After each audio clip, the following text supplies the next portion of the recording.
اور یہاں پہ اگر میں یہ بات کہوں تو بے جانا ہوگا کہ تاریخ اسلام اگر آپ اٹھاتے ہیں، آپ صلی اللہ علیہ وسلم کی امت کو اگر آپ دیکھتے ہیں تو قرآن مجید کے جو حقوق میں نے بیان کیے وہ کتنے ہیں؟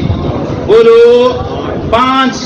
پہلے نمبر پہ قرآن کو پڑھنا، دوسرے نمبر پہ اسے سمجھنا، تیسرے نمبر پہ ایمان لانا، چوتھے نمبر پہ عمل کرنا، 5ویں نمبر پہ دوسروں تک پہنچانا۔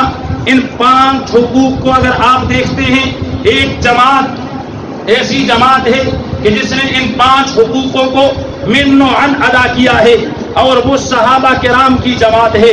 ہمیں اگر صحابہ سے الفت ہے، ہمیں اگر ان سے محبت ہے، ہمیں اگر ان سے چاہت ہے، ہم اگر ان کا دفاع اپنے ایمان کا حصہ سمجھتے ہیں تو حضرات صحابہ کرام اور اہل بیت عظام نے ان 5 حقوق کو ادا کرنے کا حق ادا کیا ہے۔ آپ اگر پڑھنے کی بات کرتے ہیں، ایک رات کے اندر صحابی کھڑا ہوتا ہے، پورے قرآن مجید کی تلاوت کر بیٹھتا ہے۔ آپ اگر سمجھنے کی بات کرتے ہیں، جب تک ایک آیت کی سمجھ نہیں آتی، دوسری آیت کے لیے صحابہ جو ہے وہ پیارے پیغمبر سے سبق نہیں لیتے۔ آپ اگر ایمان لانے کی بات کرتے ہیں، جب حضور نے دعوت دی وہ سارے مسلمان ہو کے آپ کے قدموں میں آ گئے۔ آپ اگر عمل کرنے کی بات کرتے ہیں، جب قرآن نازل ہوا، جہاد کی آیت آتی ہے تو آپ کو صحابہ 313 کی شکل میں بدر کے اندر نظر آئیں گے۔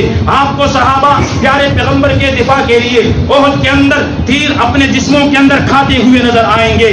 آپ کو خندق اور تبوک کے میدانوں میں صحابہ اپنی جانوں کو قربان کرتے ہوئے نظر آئیں گے۔ اس انداز میں صحابہ کرام نے چھوٹے حق پہ عمل کیا، اور بات آئی جب آخری حق پہ کہ پیارے پیغمبر جناب محمد الرسول اللہ نے جب عرفات کے میدان میں صحابہ سے کہا کہ غائبین تک یہ پیغام پہنچانا یہ تمہاری ذمہ داری ہے۔ پھر چشمے فلک نے وہ نظارہ دیکھا، صحابہ نے گھر چھوڑے، مال چھوڑے، بیویاں چھوڑی، بچے چھوڑے، مدینہ چھوڑا، مکہ چھوڑا۔ پھر کسی کی قبریں جو ہے وہ افریقہ کے جنگلات میں جا کے بنی، پھر کسی کی قبریں جو ہے وہ شام، عراق، لبنان میں آ کے بنتی ہے، اور پھر کسی کی قبریں جو ہیں وہ افغانستان میں آ کے بنتی ہے، پھر کسی کی قبریں جو ہے وہ پشاور اور سندھ کے اندر آ کے بنتی ہے۔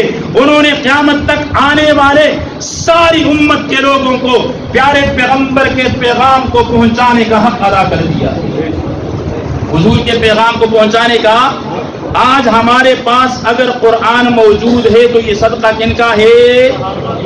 اونچا بولو، کن کا ہے؟ آج ہمارے پاس اگر محمد الرسول اللہ کی احادیث موجود ہے تو یہ صدقہ کن کا ہے؟ صحابہ کا ہے۔ تو اب جب یہ قرآن انہوں نے